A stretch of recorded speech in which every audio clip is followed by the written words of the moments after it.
poslao snažnu poruku. Vođa grupe Luna, Čeda Čvorak, više puta je bio tema razgovora u zadruzi, a među onima koji su ga pominjali je pevačica Ivana Krunić, sa kojom je nekada sarađivao. Priča da je Ivana varala Čedinog sina dok su bili u vezi navodi se kao jedan od razloga zbog kog je Krunićeva napustila muzičku grupu. Nakon svih priča, Čeda je odlučio da progovori pred kamerama.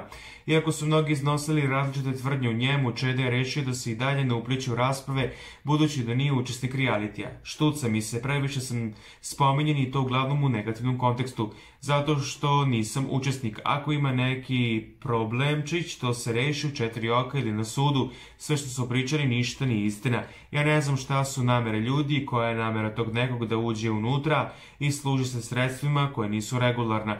Bilo je i drugih koji su govorili i negativni o meni. Takvi majmuni su me uzimali u usta. Ljudi su koristili negativne konotacije kao da oni nešto znaju, a Ivana kao Ivana davno je otišla iz grupe, zna šta sme, a šta ne sme po ugovornim obavezama. Igra se tamo, ispričao je Čed.